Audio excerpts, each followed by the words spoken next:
Praise the Lord. Hallelujah. Dalaygo ng buhi nga Dios. May gabi ka na itong tanan mga igsoon. Kudia ni Kristo. Glory to God. God is so good. Amen. And His mercy triumph over judgment. Amen.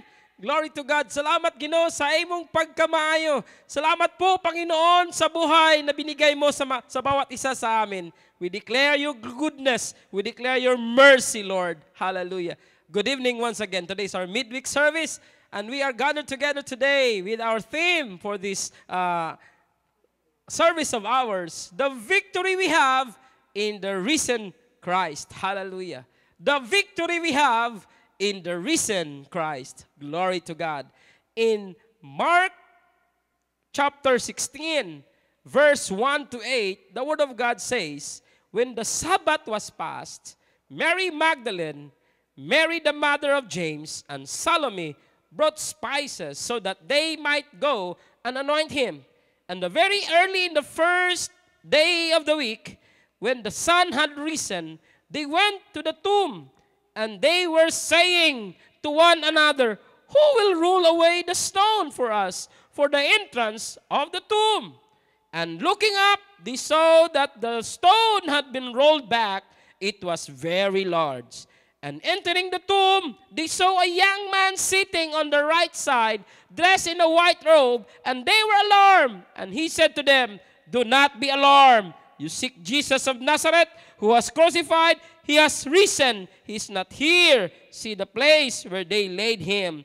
But go, tell his disciples and Peter that he is going before you, O Galilee. There you will see him, just as he told you. And they went out and fled from the tomb, for trembling and astonishment has seized them, and they said nothing to anyone, for they were afraid. Salamat Ginoo sa mga pulong among nadungog karon. Father God, thank you for the privilege and the reward that we could receive the rhema and the fruit of your word, the meat of your word. Bless each one of us. Bless our followers, our listeners, our viewers tonight. Thank you, Lord, for your faithfulness that surround us. Thank you that your ministering angel is with us, giving us, Lord, your goodness, your covering, your protection, and your anointing. Thank you, Lord Jesus, for your blood, your resurrected life working in us. Thank you for your resurrection. Thank you, Holy Spirit, for the fire. Thank you, Lord, for this privilege. All these things we pray, in Jesus' name. Amen. Amen. Praise God. The victory we have in the risen Christ. Ang kadaugan nga atong nadawat diha sa nabanhaw nga Kristo. Glory to God. As believers of Christ, we are celebrating the most triumphant, the most victorious day in the history of mankind. The day when He defeated death. The day when Jesus defeated hell and gave us all His people a sense of immortality. Hallelujah! Maunang adlaw sa iyang pagkabanhaw, nga iyang gipildi ang kamatayon, iyang gipildi ang impyerno, o kitang tanan, gitagaan niya sense of immortality as we celebrated this great and significant event that took place more than 2,000 years ago. Would like to focus our heart tonight on this message, the victory that we have Jesus when He accomplished through His death, burial, and resurrection. Amen? The victory that Jesus accomplished through His death, through His burial, and even to His resurrection. Hallelujah. The death and suffering of Jesus.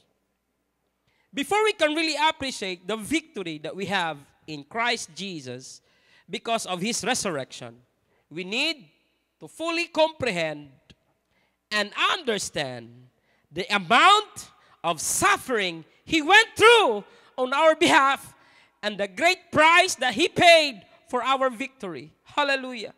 So dili pa nato sugdan mga igsoon, dili pa nato masabtan, ma-appreciate nato ang kadaugan nga atong nadawat diha kang Kristo Jesus tungod sa iyang pagkabanhaw. Kinahanglan natong unsa masabtan, atong makatunan, ug unsa ang iyang mga giantos, iyang giagian, he went through on our behalf. Kita unta ang moangkon niini, apan yang giangkon kini alang kanato. And the great price that he paid for our victory.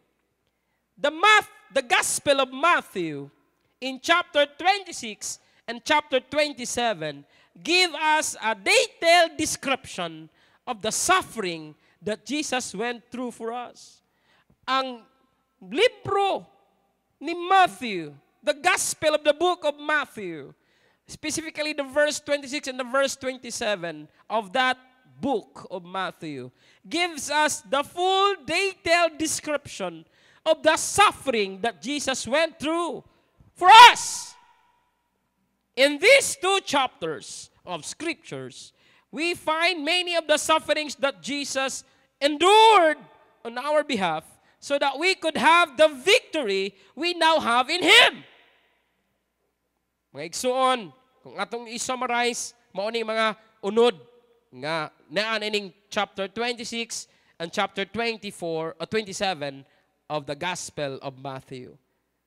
Kung sisulod ani nga Gospel mga igsoon kining 26 and 27 chapter of Matthew, he was betrayed by one of his disciples.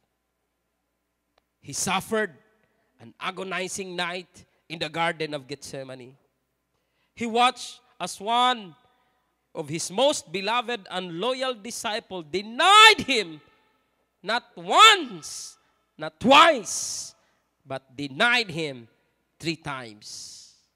He faced the Sanhedrin, where the chief priests and elders rejected his testimony. He endured the crucifixion and the nailing to the cross. And number 6, the greatest price he probably paid was that of being rejected for a time by his own heavenly Father. When he cried out, my God, why have you forsaken me?" Mao ning unod sa chapter 26 and chapter 27 of the Gospel of Matthew.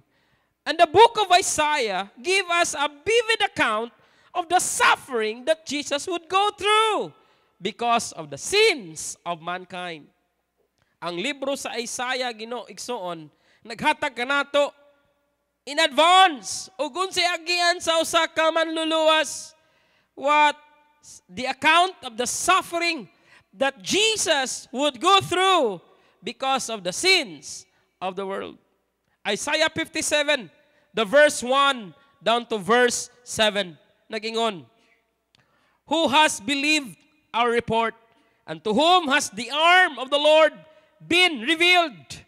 For he shall grow up before him as a tender plant, and as a root out of dry ground. He has no form or comeliness, and when we see him, there is no beauty that we should desire him. And he is despised and rejected by men, a man of sorrows and acquainted with grief, and with hid as is where our faces from him.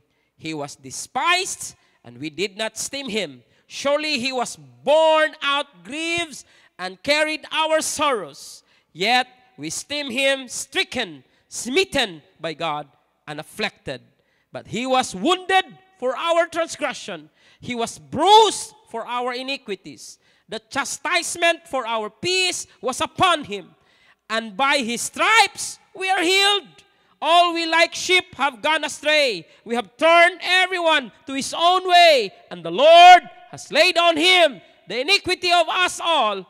He was oppressed and he was afflicted, yet he opened not his mouth. He was led as a lamb to the slaughter, and as a sheep before its shearers in silence. So he opened not his mouth. Dalaygon ng Diyos sa mga pulong nga atong nabasa mga igsoon. Glory to God. Glory to the Lord Jesus Christ. What a suffering. What a sacrifice on our behalf. That is why mga igsoon, nag-remind ka nato ang mensahe karon nga tinuod, nga nabanhaw siya gikan sa kamatayon. Tinuod nga gidaog niya ang kamatayon. Tinuod nga he become victorious.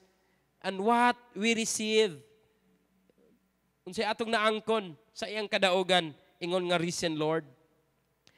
He was betrayed, suffered an agonizing night.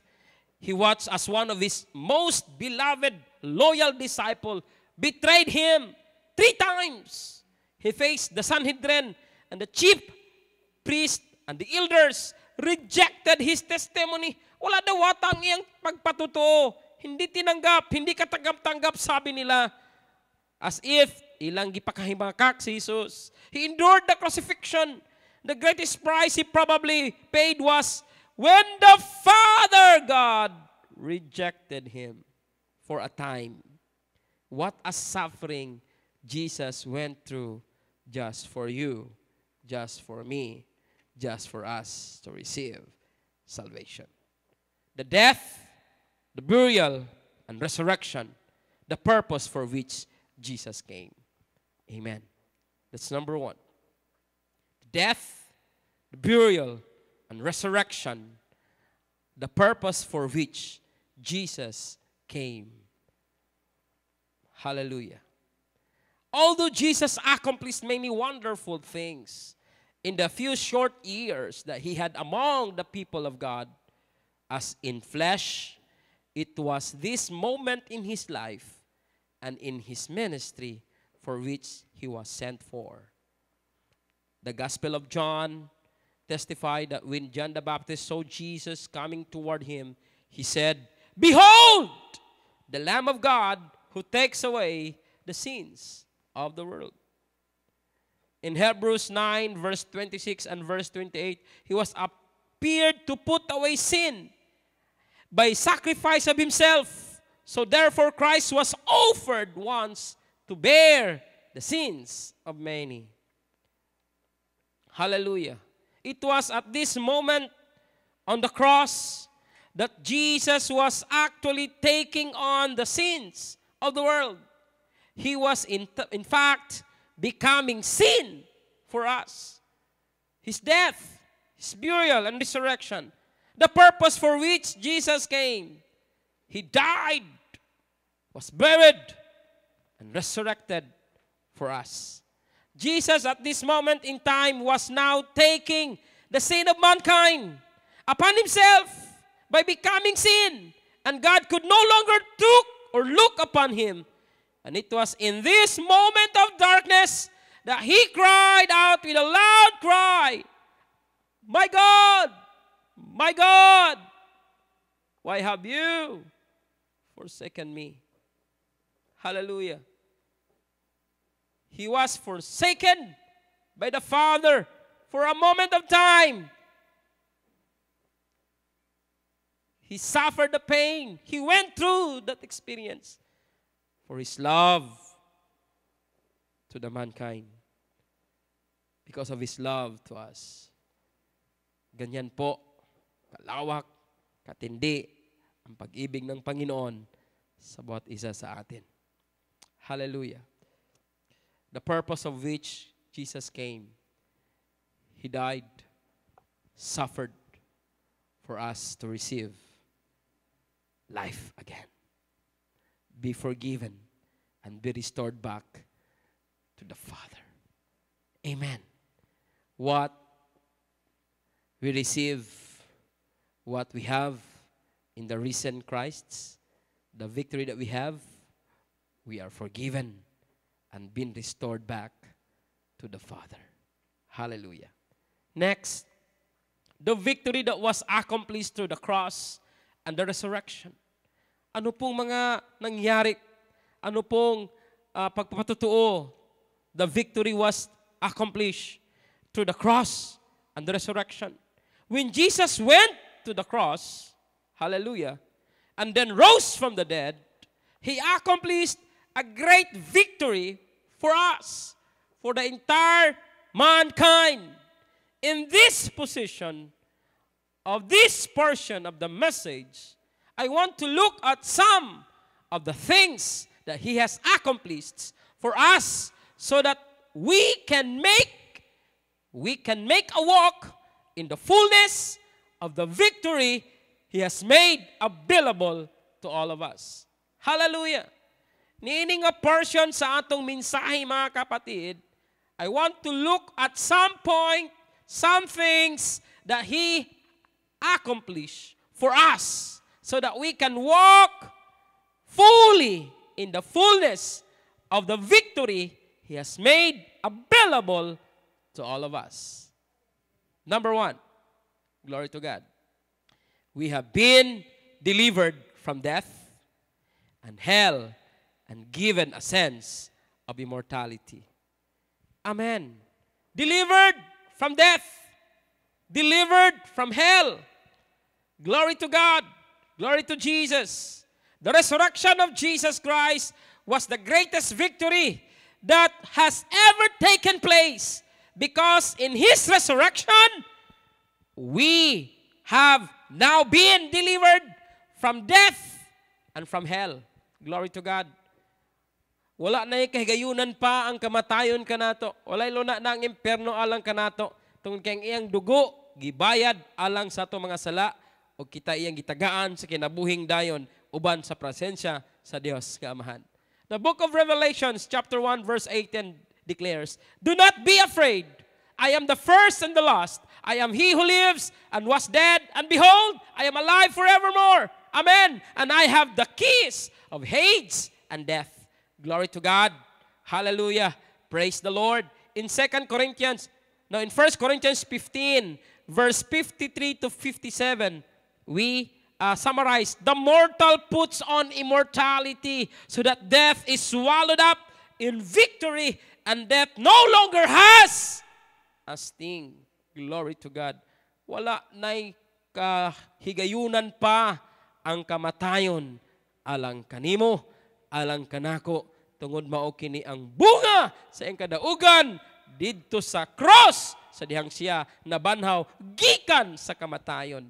We have been delivered from death, delivered from hell, and given us a sense of immortality in the presence of the Lord. Praise God! Praise God! Hallelujah! Death is one of the things people in this earth fear the most. But because of Jesus' resurrection and His victory that was accomplished through it, we can have peace with God and hope for the future. There is no sting in death. Bisan pa igsuon og mamatay kita niining virus nga nasa atong palibot karon, apan kung nipanaw kita ning kalibutan na atakas kamot sa Dios, dili nga kitang mahadlok sa kamatayon ni sa impyerno. Kaya ang Dios naghatag kanato kinabuhing dayon uban sa iyang presensya. Amen! Hallelujah! Busa igsuon ko kuha kini nga kigayunan. Samtang buhi pa kita karon, ayaw sayang ay mong panahon sa pagtuon, sa pag-angkon o pagtuo sa mga saad sa pulong sa Dios. Receive this and have faith in the Lord. Amen. We have been delivered from death, from hell, and given us a sense of immortality because of His resurrection from the grave. Hallelujah. Second, glory to God. We have been given a living hope and an incorruptible inheritance. Praise God! Tungod kay kita iyang gipawalang bisa kanato ang kamatayon. He have delivered us from hell. He had given us a living hope and an incorruptible inheritance. Praise the Lord! In 1 Peter chapter 1, verse 3 and 4, we have been begotten to a living hope and given an inheritance incorruptible and undefiled, and that does not fade away, reserved in heaven for each one of us, as will set our hope of Jesus Christ and His resurrection. 1 Peter chapter 1, verse 3 and 4. This hope is a very powerful element in our lives, as it holds us steady during the many storms of life that cause us to grow and mature in Him as the Lord God desires for us. Hallelujah.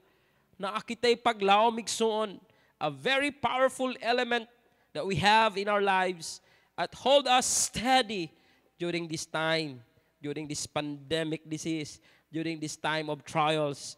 Kini nga pagsulay nga niabot sa kalibutan igsuon. We will stand and hold steady during this time of storm in our life. Why? Because God's power, God's hope is in us. We can hope in the Lord and cause us to grow and mature in Him as the Lord God desires us all. Amen! Amen! Praise God! Next, not only that we have been delivered from death, from hell, not only that we have been given a living hope, an incorruptible inheritance. Next, we have power and victory over the devil. Kini mga igsoon ang nindot kaayo nga atong paminawon in 1 John 4:4 it says, "You are of God, little children, and have overcome thee, because he who is in you is greater than he who is in the world." We have power and victory to overcome over the devil. Praise the Lord. Paul in Romans 8 verse 31 and verse 37 said, "If God is for us, who can be against us? In all these things, we are more than conquerors through Him who loved us." Praise the Lord. Amen. Amen? We have power over the devil. Hindi tayo magapi ng sino man na nasa mundo. Even this COVID-19 could not harm us or overpower us. For we have power and victory over the schemes of the enemy. Praise God! Amen! The following illustration illustrates the truth very well for us today. In the book Forever Triumphant by F.J. Hugel, it told a story that came out of the World War II. Si Hugel, nagnimo siya book entitled Forever Triumphant. Kini nga story mahitungod sa World War II. After General Jonathan Wainwright was captured by the Japanese, he was held prisoner in a Manchurian concentration camp. Cruelly treated, he became a broken, crushed, hopeless, starving man. Finally, the Japanese surrendered and the war ended. A United States Army colonel was sent to the camp to announce personally to the general that the Japan had been defeated and that he was free and in command. After Wainwright heard the news, he returned to his quarters and was confronted by some guards who began to mistreat him as they had done in the past. Wainwright, however, with the news of the Allied victory still fresh in his mind, declared with authority, "No, I am in command here. These are my orders." Hugel observed that from that moment on, General Wainwright was in control. Hugel made this application. Have you been informed of the victory of your Savior in the greatest conflict of the ages? Amen? Have you opened your Bible? Have you read the victory of Jesus? Amen? Over the world? Hello? Hello? Have you heard? Have you read your Bible? Have you been informed of the victory of your Savior in the greatest conflict of the ages? Then rise up to assert your right. Amen. Never again go under when the enemy comes to oppress you. Claim the victory in Jesus' name. Hugel observed, we must learn to stand on resurrection ground. Amen. Stand on resurrection ground. Hallelujah. Reckoning dead the old creation, life over which Satan has power, and living in the new creation over which Satan has no power whatsoever. Amen. Amen. Hallelujah. We must learn to stand on resurrection ground each day of the week, each week of the month, each month of the year, year and after year of our lives. Amen. We'll always be on our resurrection ground. Praise the Lord. And living in the new creation over which Satan has no power whatsoever. Amen? Luke 10:10 says, Jesus said, Behold, I give you the authority to trample on serpents and scorpions and overcome all the power of the enemy, and nothing shall be any means hurt you. Hallelujah! Praise God! Praise the name of the Lord Jesus. Amen! Pagpapalain tayo ng Panginoon, mga kapatid. Praise the Lord. What a realization. What a truth that we have. Praise the Lord. Hallelujah. You have power and victory over the devil. And lastly, glory to God. We have been given victory over sin. That's number 4. Letter D, we have been given victory over sin. Wow. Hallelujah. Praise God. Romans 6, verse 4 to 7. As we summarize, knowing this, that our old man was crucified with him, that the body of sin might be done away with, that we should no longer be slaves to sin. We have been given victory over sin. Amen. Oh, ikaw, you. Yes, you are. You are now been given victory over sin. Mao na nga mga igsuon ko, humanta mapakyas, ug human nato madawat ang kapasiluan sa Ginoo. Sa mata sa Dios, we are forgiven. Let's declare nga mga tao sa tong palibot, masayod sila nga diha sa kamot sa Ginoo ang kapasayloan. Amen. Though the people around us may condemn us, they may never forget what we have done, but in the sight of the Lord, all is well. Amen? All is well. In the sight of the Lord, in the loving hands of the Father, we are forgiven and been victors over our sin. Praise God. Next, hallelujah. We have been given great power as a result of the resurrection of our Lord, because He came back from death to life. His resurrection given us great power. Hallelujah. God has given us great power because of a result of the resurrection of Jesus Christ from the grave. Ephesians 1:18 to 20 as we summarize. And what is the exceeding greatness of His power toward us who believe? According to the working of His mighty power, which He worked in advance, when Christ raised Him from the dead and seated Him at His right hand in the heavenly places. Woo! Hallelujah! God has given us great power as a result of the resurrection of the Lord. Glory to God. He allowed us to experience power towards the enemy, power towards sin, power towards all circumstances. Those who believe, according to the working of His mighty power, which He worked in Christ when He raised Him up from the dead and seated Him at the right hand in the heavenly places. Praise the Lord. Hallelujah. Power, great power, because of His resurrection. That is why God said in His word, we can overcome the world because of Him who's seated at the right hand of the Father. He has given us authority to trample all snakes and scorpions. And He has given us this privilege to become an overcomers. Amen. Hallelujah. Glory to God. Mga igsuon ko, aron ato kining maangkon, kining mga pribilehiyo, kadaugan, atong makuha, tungkol sa iyang pagabanhaw. Kung sakit mga butang nga pagabuhaton.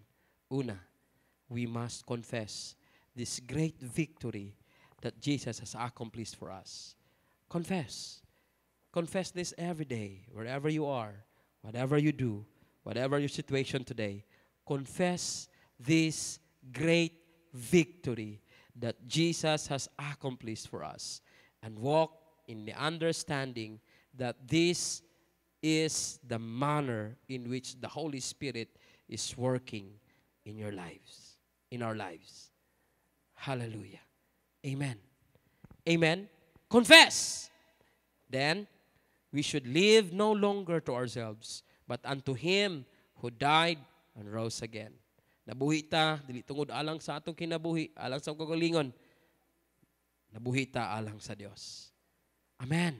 We should live no longer to ourselves, but unto Him who died and rose again. And thirdly, we should seek those things which are above, where Christ is at, as well as seating our mind and affection on things above, rather than the things of the world. What profit a man he have the world, yet he loses his own soul? Anong mapala mo sa iyo ang sanlibutan, hindi mo naman hawak sa buhay mo ang Panginoon? What profit a man he has the pleasure, the privilege, the material things of this earth, the fame, the power, the ability, the skills the world could offer, but he loses his own soul because he don't have a relationship with the Lord. We should seek those things which are above, where Christ is, as well as sitting us, our mind and affection on the things above, rather than the things of the world. The great Easter truth, kagiselebrar nato last Sunday, is not that we are to live newly after death. The truth of this celebration of the resurrection of Jesus is that not the great thing, but that we are to live here and now by the power of the resurrection, not so much that we are to live forever, as that we are to and may live nobly now, because we are to live forever. Amen? Again, may I repeat, the great Easter truth is not that we are to live newly after death. It is not that great thing, but that we are to live here and now by the power of the resurrection. Amen? Receive the resurrection life of the Lord. Receive the power of His resurrection today. Not so much that we are to live forever, as that we are to and may live nobly now, because we are to live forever. Amen? Magkinabuhita nga matarong karon tungod kay mabuhita hangtod sa kahangturan. Amen. We encourage you, I encourage you today, tonight, to allow Jesus to complete His victory in your life. Amen? By receiving Him as your Lord and Savior, giving yourselves 100% to Him for His service. Hallelujah. Ato nang hunungon Nixon nga mahimutang ahente sa kaaway. Let's become an agent for the Lord. Let this life be for Jesus. Let's serve the strength that we have, the talent that we have, the ability that we have. Give it to the Lord for His pleasure, for His glory, now until the day of His coming. Hallelujah. I encourage you today, allow Jesus to complete His victory in your lives. How? Receive Him as your Lord. Let's bow down our heads. Let's remember His sufferings. Remember how He suffered for us to receive forgiveness and resurrection and life in the presence of the Father. Remember the power of His resurrection. Remember that we are always standing on our resurrection ground, that no power of Satan, no power of evil could harm us. because we are under the blood of our Lord. Receive Him as your Lord and Savior, giving Him your 100% and serve Him till the end of your breath. Father, thank you for today. I want us all to bow down our heads. And in a moment, just open up your mouth with all your heart. Say this word. I receive you, Lord Jesus. I believe in you. Be my King. Be my Lord. Be my Savior. Forgive me for all of my sins. I am now your child. Lead me, Lord, to where you are pleased. This is my prayer. Amen. Mag-ambot ta. Langiton nga Diyos, salamat po, Ama, sa mga biyayang binigay mo sa bawat isa. Tonight, we declare, we have your power. We have your victory being our risen Lord. Thank you for our restoration. Thank you for our peace that surrounds us wherever we are. Thank you for your glory. Thank you for your love. Thank you for today. Thank you for the word. Salamat, Ginoo, nga buhi ka. And because of your resurrection, you allow us to become partakers of your victory. Crown us with your victor's crown. Thank you, Lord Jesus. We declare our victory in your presence. Thank you, Father God, for our salvation, for our inheritance. It is incorruptible in your holy hand. Dalaygon ka, Ginoong takna sa gabion. Ikaw ang among gisaligan. Ikaw ang among gialagaran. Salamat sa pabor. Salamat sa gugmag kalinaw.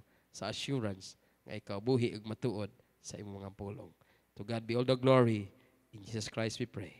Amen. Hallelujah. Good evening, everybody. God bless everyone. Dalaygon ng buhi nga Dios. Amen and amen and amen. Praise the Lord. Hallelujah.